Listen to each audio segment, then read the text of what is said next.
क्या नाम है आपका? जयप्रकाश। आप इस समय हर्षरेक्स आयुर्वेद में बैठे हुए हैं। कृपया जानकारी दें, आप कहाँ से आए हैं? हमारे पास सबको सर किस लिए आए हैं? कैंसर दवाई के लिए। किसको है कैंसर? मम्मी को। आपकी माताजी को कैंसर है? किस स्थान पर कैंसर है? वो लैट्रिन के रास्ते पे। अच्छा अच्छा। कितने समय से परेशान थी तुम्हारी माताजी? ये माताजी कम से कम 2-2.5 महीने पहले बहुत परेशान थी। 2-2.5 महीने पहले बहुत परेशान थी। आज जब से ये दवाई चली है 1 हफ्ता सारा हो गया, तब तक बहुत आराम है। कहाँ से दवाई चली हैं? ये आपके पास से चली है। हमारे यहाँ से, हर्षरेक्स आयुर्वेद से। हाँ जी। ओके, मैं जानना चाहता हूँ कि आपकी माताजी ने कहाँ कहाँ से इलाज लिया? अब इलाज तो बहुत दूर से पूरे तुलसी अस्पताल में क्या करें, तुम्हारी यो ना ये सरस्वती हाँ रामा को हम लेकर नहीं गए। हाँ, मतलब कई जगह से इलाज कई लिया। जगह से करने के बाद भाग दौड़ करने के बाद फिर यहाँ पे दिखा, ये कैंसर का इलाज जो दिखा, फिर हमने तुम्हारे पास लिया है। नहीं नहीं, आपने जहाँ जहाँ से इलाज लिया हमारे यहाँ आने से पहले हाँ। कहीं से ठीक नहीं हुए? नहीं, एक जगह से तो मना कर दी। एक जगह से मना कर दिया था, ऐसे मानो 4th स्टेज में था मरीज। हाँ, उन्होंने हमसे ये बोल दिया इनके घर पे ही सेवा पानी करते रहो, 2 महीने 2 साल 1 साल 6 महीने जो भी चलते हैं वो करते हैं। ये कह दिया घर पे ही सेवा करते रहो और अब ये ठीक होने वाला नहीं है रोगी। हाँ। अच्छा, अब मैं आपसे जानना चाहता हूँ कि हमारे हर्षरेक्स आयुर्वेद से दवा लेते हुए आपको कितना समय हो गया? ज़्यादा से ज़्यादा 15-16 दिन हो गए, कम से कम 15-16 दिन। हाँ 12, हाँ इतने आए हो गए 15-16 दिन हमारे यहाँ से दवा लेते हुए हो गए। हाँ जी। आज अगर हम ये पूछें कि उनको कितना % आराम है तो आप क्या कहेंगे 100% में से? कम से कम 80% 70% का आराम है। आराम है इतना? हाँ। ठीक। आपके साथ ये कौन है? ये हमारे साल है।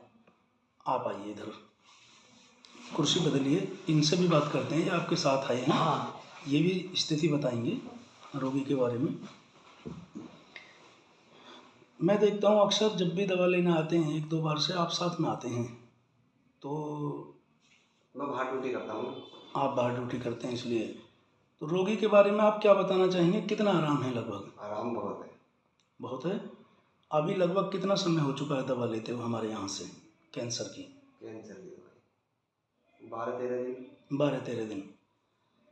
मतलब रोगी का कहना है कि मुझे आराम है। अच्छा, हाँ। देखो आज आपको मैं एक बात बताता हूँ, हमारे यहाँ का जो प्राकृतिक इलाज है, जो देसी इलाज है, इससे कैंसर 4th स्टेज तक का भी कवर होता है, जैसे कि आपका हो रहा है। हाँ। आपकी माताजी को लगभग 4th स्टेज का कैंसर था। 4th स्टेज का था ना? हाँ बिल्कुल। डॉक्टरों ने मना कर दिया इलाज के लिए, और जब मना कर दिया तो फिर आदमी क्या करेगा? जब ये कह दिया डॉक्टरों ने कि भाई आप जाके घर पे सेवा कर लो, ठीक है, इसका मतलब है जब डॉक्टर ने कह दिया तो आदमी हिम्मत हारेगा, ठीक है। लेकिन ये आपने अच्छा किया कि हिम्मत नहीं हारे, और हमारे हर्षरेक्स आयुर्वेद के बारे में आपको जैसे भी पता चला और आप यहाँ आए।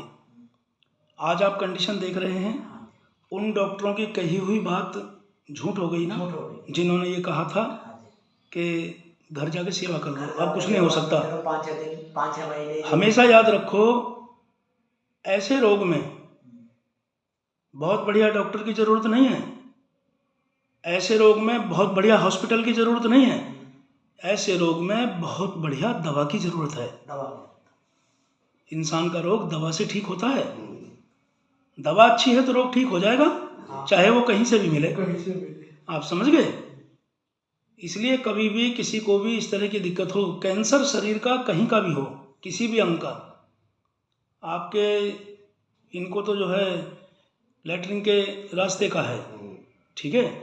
और जिस वक्त ये मेरे पास केस आया था, उस वक्त लैट्रिन के रास्ते से खून जा रहा था, बेहता सा खून बंद नहीं हो रहा था और बहुत परेशान थे। तुमने देखी बिल्कुल, जब यहाँ लाए थे बहुत बुरा हाल था, बिलबिला रहे थे। आज की डेट में मेरी अभी आपने बात कराई है अपने फ़ोन से, उन्होंने बड़ा संतोषजनक उत्तर दिया है, कहा कि मैं 80-90% ठीक हूँ, मुझे ऐसा लगता है कोई बीमारी है ही नहीं, बस मैं दवा खाना चाहती हूँ आपकी और मैं ठीक हो रही हूँ। तो ये सुन करके देखो हमें भी अच्छा लगता है, लेकिन मैं इस वीडियो के माध्यम से आपसे ये कहना चाहता हूँ कि आप लोग कभी भी जीवन में याद रखना, कैंसर का कोई भी पेशेंट आपको टकराए तो उसे शुरुआती अवस्था में लेके आओ ना। आप 4th स्टेज में ला रहे हो, लास्ट स्टेज में ला रहे हो, तब आयुर्वेद में रिकवरी में टाइम लगेगा। अगर शुरू से जैसे तुम इधर उधर धक्के खाते रहे, इधर उधर पैसा बर्बाद करते रहे, मुंह मांगा पैसा खर्च करा होगा आप लोगों ने, और जब आदमी की जेब ढीली हो जाती है, जब थक जाता है और मरीज का रोग बढ़ जाता है, तब उसको आयुर्वेद याद आता है। आयुर्वेद पहले से याद नहीं आता। तो ये हमेशा याद रखना, आयुर्वेदिक दवाइयाँ अगर शुरू में रोगी आता है तो और जल्दी ठीक करती हैं, फोड़े फुंसी की तरह रोग को ठीक करती हैं। समझ गए? चलिए, इंटरव्यू देने के लिए समझ गए हैं। हमारे अलावा किसी और को भी जैसे इनको दिक्कत है, बिल्कुल होगी ना, बिल्कुल, पहले तुम्हारे यहाँ पे उसके है ना। चलिए, इंटरव्यू देने के लिए आपका धन्यवाद। आपका भी बहुत बहुत शुक्रिया, धन्यवाद।